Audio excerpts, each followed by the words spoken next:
Hello friends, the best academy YouTube channel में आपका दिल खोलकर स्वागत है। आज का क्लास ईपी पुलिस या एसएससी जीडी की जीके जीएस का प्रैक्टिस सेट को लेकर आए हैं। आज का जो सेशन होगा दोस्तों आप लोग के बीच में बेहद फायदेमंद होगा। तो आइए दोस्तों आज का सेशन देर न करते हुए चला आज के पहले प्रश्न पर। और आज का पहला प्रश्न ये आपकी स्क्रीन पर दे रखा है। मेनिंजाइटिस रोग किसको प्रभावित करता है? ऑप्शन ए वृक्क, ऑप्शन बी यकृत, ऑप्शन सी हृदय, ऑप्शन डी मस्तिष्क। तो इसमें जो मेनिंजाइटिस रोग होता है वह मस्तिष्क में किसी भी सामान्य असामान्य प्रकार की छोटी विकृति का पता लगाने के लिए इसमें बीमारियों से संबंधित है। तो इसका आंसर हो जाएगा दोस्तों मस्तिष्क, ऑप्शन डी हो जाएगा। एक होता है ईईजी, इलेक्ट्रोइंफेसोग्राफ का संबंध मस्तिष्क से है। और एक हो जाएगा दोस्तों जो यहाँ पे वृक्क है इसको किडनी कहा जाता है और इसका काम है रक्त को साफ करना तथा मूत्र उत्पादन करना, रक्त शोधन और मूत्र उत्पादन करना।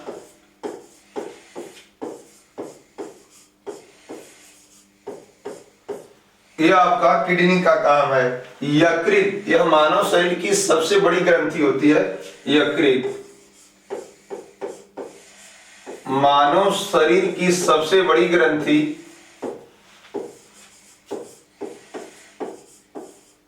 सबसे बड़ी ग्रंथि यकृत होती है। यहां हृदय के लिए जांच होता है ईसीजी, ईसीजी का संबंध हृदय से है। इलेक्ट्रोकार्डियोग्राफ इसका फुल फॉर्म होता है। नेक्स्ट देखिएगा, अगला प्रश्न ये रखा है सौर सेल को बनाने में किस तत्व का प्रयोग किया जाता है? Option A magnesium, option B sodium, option C calcium, option D silica. सौर सेल बनाने में प्रयोग किया जाता है सिलिकॉन का, ऑप्शन नंबर हो जाएगा डी। और आईसी चिप भी, इंटीग्रेटेड सर्किट में भी सिलिकॉन का ही प्रयोग किया जाता है। और यहां पे दोस्तों सोडियम आया है तो सोडियम जो है इसको केरोसिन तेल में रखा जाता है। केरोसिन के तेल में सोडियम को रखा जाता है। और कैल्शियम जो है मानव शरीर में सबसे अधिक मात्रा में पाए जाने वाली धातु कहा जाएगा तो कैल्शियम होगा। और मानव शरीर में सबसे अधिक मात्रा में पाया जाने वाला तत्व कहता तो ऑक्सीजन हो जाता है। तो ये हो जाएगा दोस्तों मानव शरीर में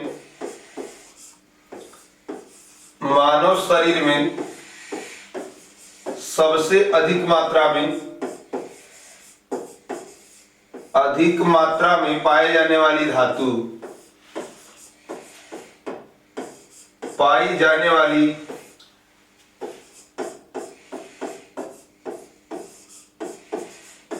धातु बोलेगा तो आपका हो जाएगा कैल्शियम। नेक्स्ट देखिएगा दोस्तों,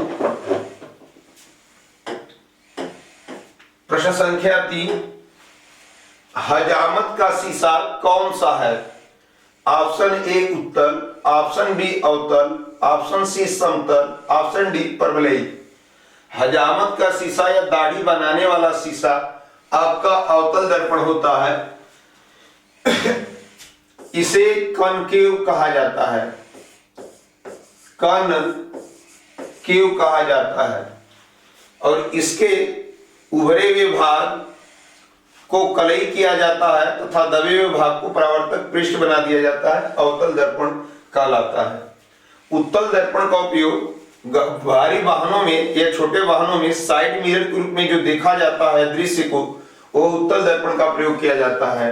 वाहनों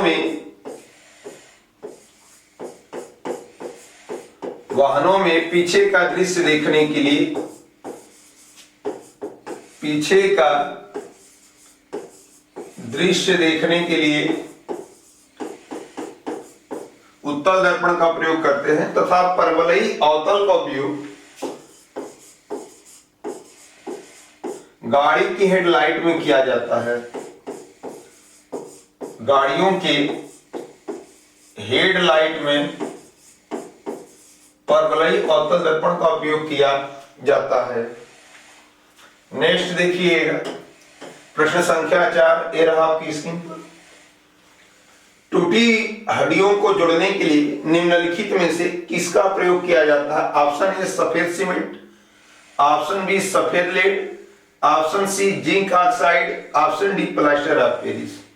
टूटी हुई हड्डियों को जोड़ने के लिए प्लास्टर ऑफ पेरिस का प्रयोग किया जाता है और प्लास्टर ऑफ पेरिस का जो फार्मूला होता है CaSO4 हाफ 2H2। यदि जिप्सम कहा जाता दोस्तों तो यहां पे जिप्सम का हो जाता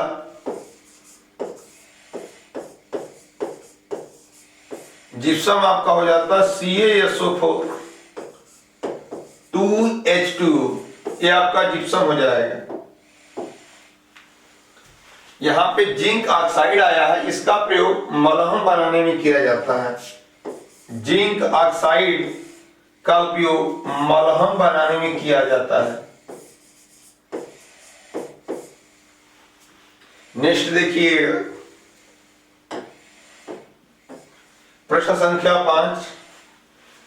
किस जिले में मोहनजोदड़ो स्थित है? Option A Larkana, option B Montgomery, option C Sindh, option D Udhampur. तो जो मोहनजोदड़ो है, मोहनजोदड़ो अर्थ होता है मृतकों का टीला। मृतकों का टीला मोहनजोदड़ो का अर्थ होता है। मोहनजोदड़ो स्थित है लरकाना जिला पाकिस्तान में। लरकाना जिला पाकिस्तान में स्थित है। सिंधु घाटी का सबसे बड़ा नगर मोहनजोदड़ो है। सिंधु घाटी का सबसे बड़ा नगर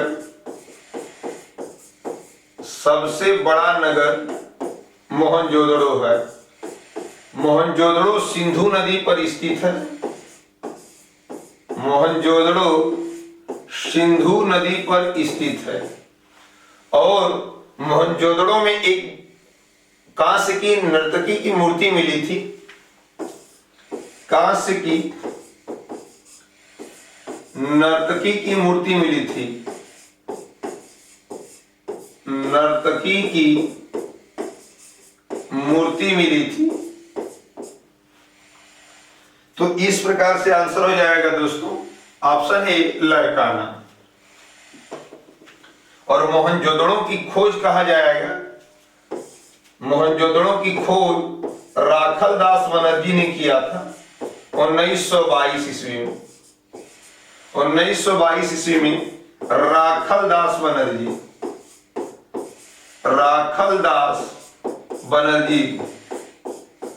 और यहां पे सबसे बड़ा विशाल स्नानागार भी मिला था मोहनजोदड़ो में।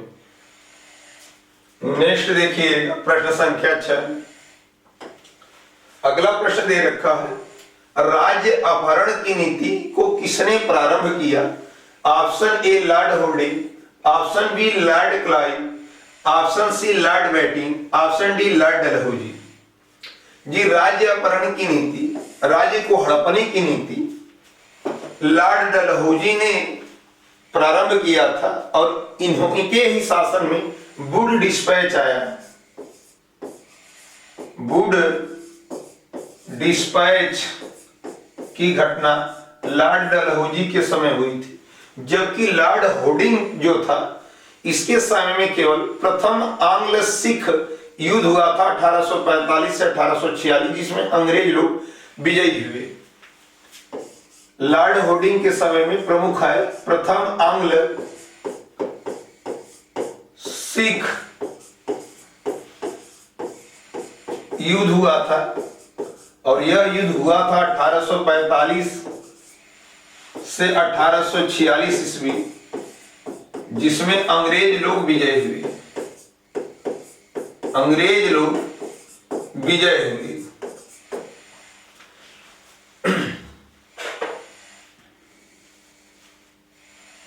जबकि लॉर्ड क्लाइव के समय द्वैत शासन बंगाल में प्रारंभ हुआ। द्वैत शासन कहा जाएगा बंगाल में, किसने लागू किया? तो लॉर्ड क्लाइव ने लागू किया था। लॉर्ड बैटिंग जो था भारत का पहला गवर्नर जनरल था, भारत का पहला गवर्नर जनरल, पहला गवर्नर जनरल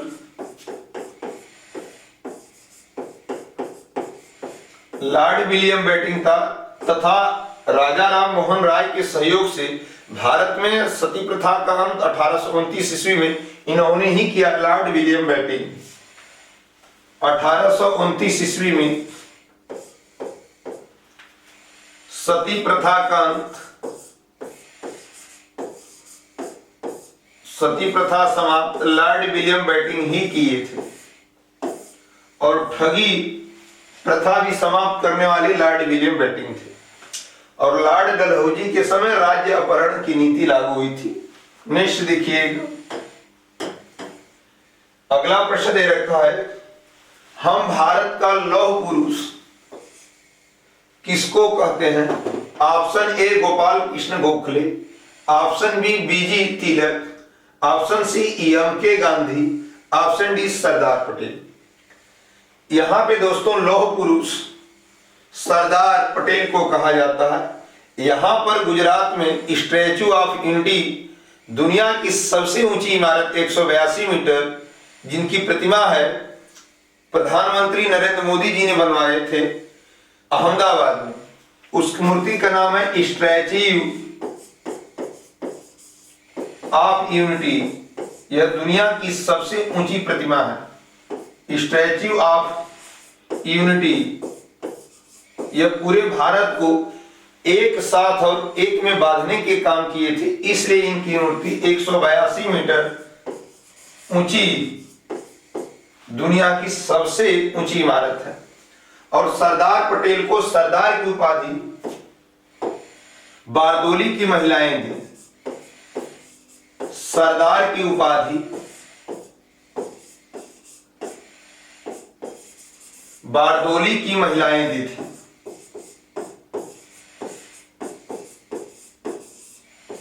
बारदोली की महिलाओं के द्वारा मिला है।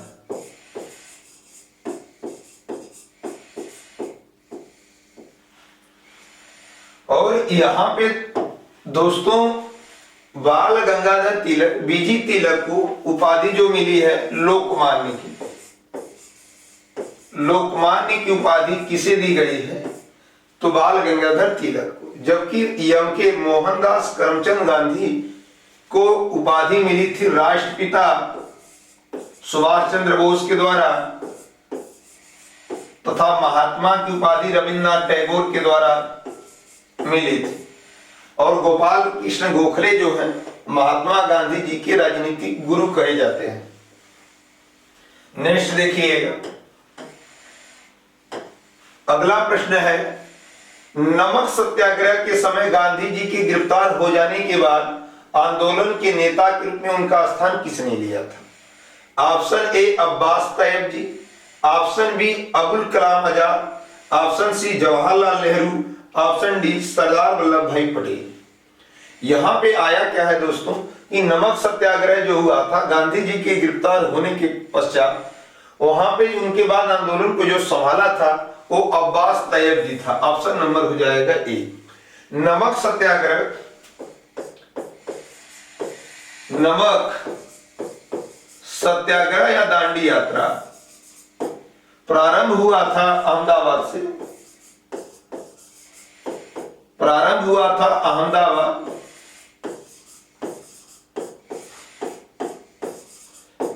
और यह मात्र 78 सहभागियों के साथ शुरू हुआ था और यह 12 मार्च 1930 ईस्वी को प्रारंभ हुआ। 24 दिन के पैदल यात्रा चलकर, 24 दिन की पैदल यात्रा चलकर जब यह लोग दांडी पहुंचे 6 अप्रैल तो वहां पे लोगों की संख्या लाखों में बदल गई थी और ये लोग दांडी पहुंचे थे, दांडी पहुंचे।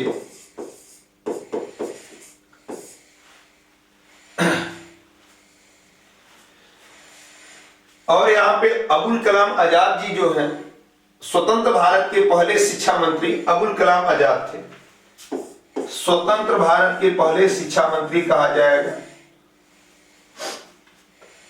स्वतंत्र भारत के पहले शिक्षा मंत्री, भारत के पहले शिक्षा मंत्री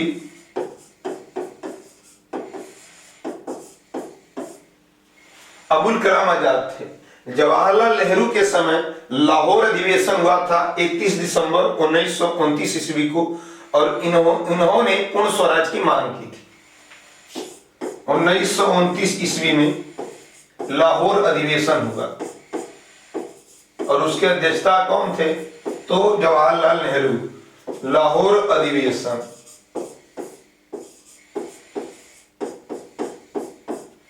और सरदार वल्लभ भाई पटेल कराची अधिवेशन 1931 में अध्यक्षता थे। नेक्स्ट देखिएगा, किसने सचिंद्र संग्याल द्वारा स्थापित हिंदुस्तान रिपब्लिक एसोसिएशन का नाम बदलकर हिंदुस्तान सोशलिस्ट, यहां पे कर लीजिएगा, सोशलिस्ट रिपब्लिक एसोसिएशन कर दिया था? Option A Ras Bihari Bose, option B Batukeshwar Dutt, option C Sardar Bhagat Singh, option D Chandrashekhar Azad. तो हिंदुस्तान रिपब्लिक एसोसिएशन का नाम बदलकर हिंदुस्तान सोशलिस्ट रिपब्लिक एसोसिएशन करने वाले सरदार भगत सिंह थे, जो ऑप्शन नंबर सी हो जाएगा। यहां पे दोस्तों रास बिहारी बोस जो है आजाद हिंद फौज का गठन किए थे, आजाद हिंद फौज का गठन करने वाले रास बिहारी बोस थे। नेक्स्ट देखिएगा, भारतीय संविधान में समवर्ती सूची किसके संविधान से ली गई है? ऑप्शन ए संयुक्त राज्य अमेरिका, option B Canada, option C Germany, option D Australia. Bharat का संविधान निम्नलिखित कई देशों से मिलकर बना है, तो उसमें पूछा गया दोस्तों कि भारतीय संविधान में जो समवर्ती सूची है वो किस देश से लिया गया है? तो समवर्ती सूची ऑस्ट्रेलिया से लिया गया है। ऑप्शन नंबर हो जाएगा डी, संयुक्त राज्य अमेरिका से लिया गया है मौलिक अधिकार। मौलिक अधिकार कनाडा से लिया गया संघीय व्यवस्था। भारत के संविधान में संघीय जो व्यवस्था है वो कनाडा से लिया गया है तथा जर्मनी से आपातकालीन व्यवस्था लाई गई है।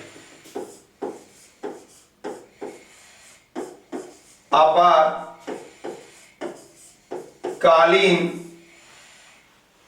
या आपातकाल व्यवस्था, और भारत में 3 प्रकार के आपातकाल हैं, राष्ट्रपति शासन, राजकीय आपातकाल और आपका वित्तीय आपातकाल।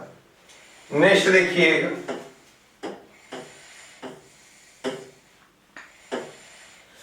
भूपेन हजारिका सेतु का निर्माण किस राज्य में किया गया?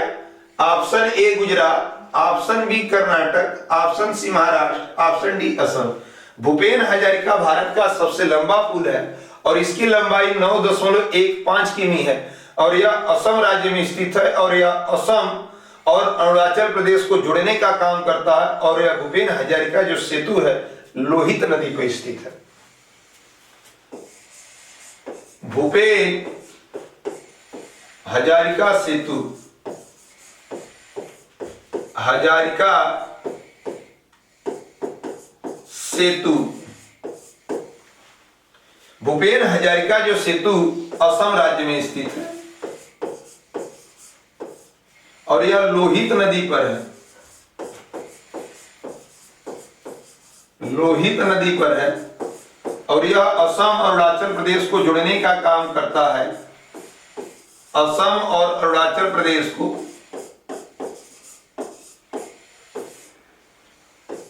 जोड़ने का काम करता है और यह भारत का सबसे लंबा पुल है।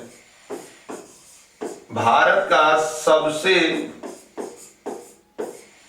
लंबा पुल है और इस पुल की लंबाई 9.15 किमी है। तो ऑप्शन नंबर हो जाएगा दोस्तों डी, असम। गुजरात में मोढेरा मंदिर फेमस मंदिर है। मोढेरा मंदिर आपका गुजरात में है तथा गिर राष्ट्रीय उद्यान एशियाई शेरों के लिए गुजरात में है। ये दो प्रश्न फेमस है। गिर राष्ट्रीय उद्यान गुजरात में है। नेक्स्ट देखिए प्रश्न संख्या 13। राज्य मानवाधिकार आयोग अपनी वार्षिक रिपोर्ट किसे देता है? ऑप्शन ए राज्य सरकार को, ऑप्शन बी केंद्रीय सरकार को, ऑप्शन सी राष्ट्रीय मानवाधिकार आयोग को, ऑप्शन डी राज्यपाल को। यहां पे राज्य मानवाधिकार आयोग जो होता है अपनी वार्षिक रिपोर्ट राज्य सरकार को सौंपता है। ऑप्शन नंबर ए हो जाएगा। प्रतिवर्ष राष्ट्रीय मानवाधिकार दिवस 10 दिसंबर को मनाया जाता है। प्रतिवर्ष राष्ट्रीय मानवाधिकार दिवस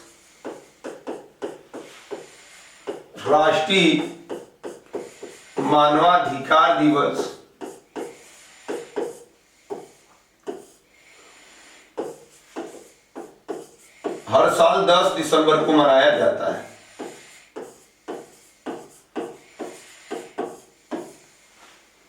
नेक्स्ट देखिएगा प्रश्न संख्या 14। आतंकवादियों ने भारतीय संसद पर हमला कब किया था? ऑप्शन ए 13 दिसंबर 2001, ऑप्शन बी 11 सितंबर 2001, ऑप्शन सी 22 जनवरी 2002, ऑप्शन डी 14 मई 1857।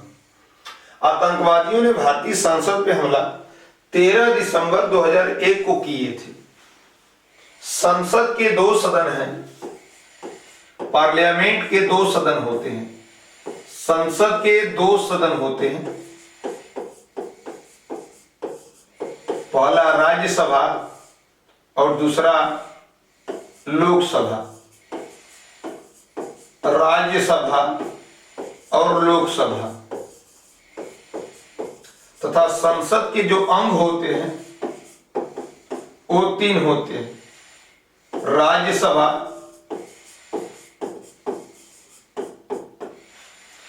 लोकसभा, राष्ट्रपति।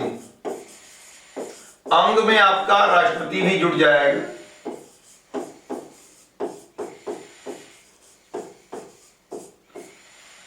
और संसदीय प्रणाली ब्रिटेन से ली गई है। नेक्स्ट देखिए प्रश्न संख्या 15।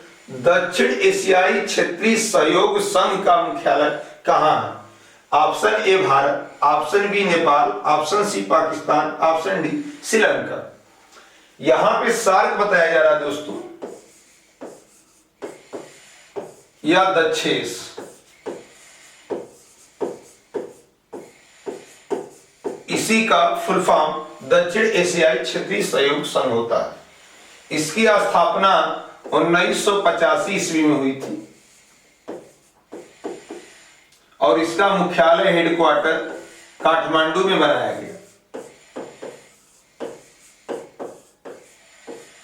नेपाल में यह पड़ता है और इसमें कुल 8 देश हैं और 8वें नंबर का जो नवीनतम है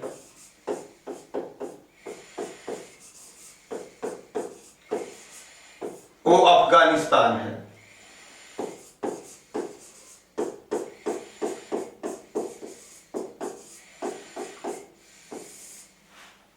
और सार्क में 8 देशों का जो ट्रिक होगा एम्फीबियस पे, यहां से हो जाएगा यम से मालदीव, बी से हो जाएगा बांग्लादेश, बी से हो जाएगा आपका भूटान, एस से श्रीलंका, पी से पाकिस्तान, ए से अफगानिस्तान, आई से इंडिया, एन से नेपाल। इन 8 देशों का जो संगठन है सार्क के अध्यक्ष कहलाता है। और इसका आंसर हो जाएगा दोस्तों ऑप्शन नंबर बी नेपाल। इसका मुख्यालय नेपाल होगा। प्रश्न संख्या 16, सौर मंडल के बाहर सिरियस नामक चमकीले तारे को ... भी कहते हैं। Option A cat star, option B dog star, option C fox star, option D lion star. तो सौर मंडल का सबसे चमकीला जो तारा है वो आपका सिरियस या डॉग स्टार के नाम से जाना जाता है।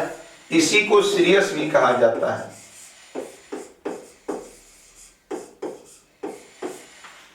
और यहां पे हो जाएगा दोस्तों पृथ्वी के सबसे नवीनतम, पृथ्वी के नजदीक सबसे कहा जाएगा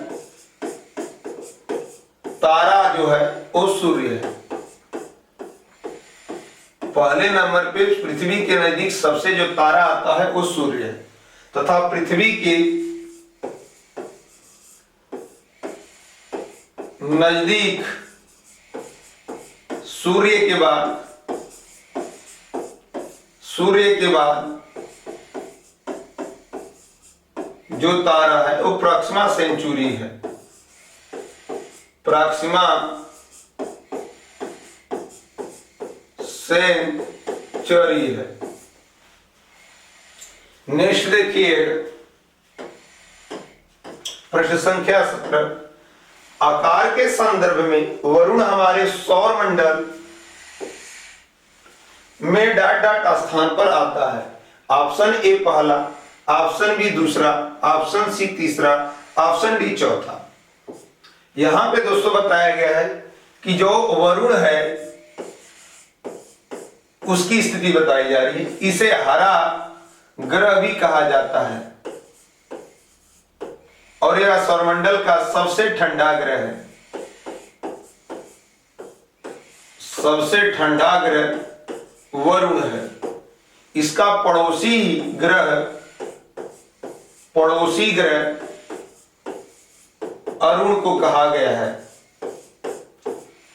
और वरुण जो है आकार में चौथा है।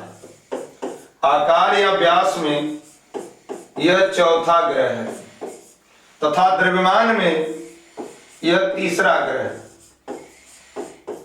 द्रव्यमान में इसका स्थान तीसरा है और पृथ्वी से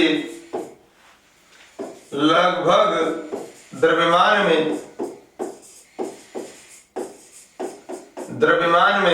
17 गुना ज्यादा बड़ा है और यह सबसे दूर स्थित ग्रह है। वरुण जो है जो सबसे दूर स्थित ग्रह, सूर्य से सबसे दूर स्थित ग्रह आपका वरुण है। तो इस प्रकार से आंसर हो जाएगा दोस्तों ऑप्शन नंबर डी। आकार या व्यास में आपका वरुण चौथा सबसे बड़ा ग्रह। सबसे बड़ा बृहस्पति है, दूसरे नंबर का आपका शनि हो जाएगा। नेक्स्ट देखिए, एशिया के सबसे बड़े मरुस्थल का नाम बताइए। ऑप्शन ए था, option B Gobi, option C Taklamakan, option D Karakoram. Asia का सबसे बड़ा मरुस्थल गोबी मरुस्थल है। थार जो मरुस्थल है वो भारत का सबसे बड़ा मरुस्थल है। भारत का सबसे बड़ा मरुस्थल, सबसे बड़ा मरुस्थल कहा जाएगा तो थार होगा। राजस्थान में यह पड़ता है। इसका अधिकांश भाग पाकिस्तान में स्थित है। टकलामकान जो है वो चीन में स्थित है। और विश्व का सबसे बड़ा मरुस्थल सहारा मरुस्थल है। विश्व का सबसे बड़ा मरुस्थल कहा जाएगा, विश्व का सबसे बड़ा मरुस्थल, सबसे बड़ा मरुस्थल, तो उसका आंसर हो जाएगा दोस्तों सहारा मरुस्थल, सहारा मरुस्थल। भारत का कहा जाएगा तो थार, एशिया का सबसे बड़ा मरुस्थल का नाम लेगा तो गोबी मरुस्थल। तकला मकान मरुस्थल कहाँ है तो चीन में। नेक्स्ट देखिए, अगला प्रश्न है कि भारत में जनांकी इतिहास में महाविभाजन का वर्ष है। Option A 1921, option B 1949, option C 1951, option D 1982। Bharat में जनांकी इतिहास में महाविभाजक जो वर्ष है इसको 1921 को कहा जाता है। ऑप्शन नंबर ए सही होगा। 1951 स्वतंत्र भारत की पहली जनगणना 1951 में हुई थी। स्वतंत्र भारत की पहली जनगणना, पहली जनगणना 1951 में हुई थी तथा भारत की पहली जनगणना लॉर्ड मेयो के समय में 1872 ईस्वी में हुई और वहीं पर नियमित जनगणना कह दिया जाएगा तो 1881 ईस्वी लॉर्ड रिपन के समय हुई थी। नेक्स्ट देखिए, प्रश्न संख्या 20, प्रदूषण युक्त वायुमंडल को निम्न में से किसके द्वारा स्वच्छ किया जाता है। यहां बताया जा रहा है दोस्तों कि जब वायुमंडल ही प्रदूषित हो जाए तो उसको किसके द्वारा स्वच्छ करेंगे। Option A oxygen, option B वर्षा, option C nitrogen, option D हवा। जब आपका प्रदूषण पूरा वायुमंडल ही हो जाए तो उसको स्वच्छ करने का केवल एकमात्र तरीका है वर्षा होना। ऑप्शन नंबर हो जाएगा बी। नाइट्रोजन वायुमंडल में पाए जाते हैं, वायुमंडल में नाइट्रोजन सबसे अधिक मात्रा में पाया जाता है 78 लगभग प्रतिशत तथा ऑक्सीजन दूसरे नंबर पे पाया जाता है 20.93% में ऑक्सीजन की मात्रा होता है।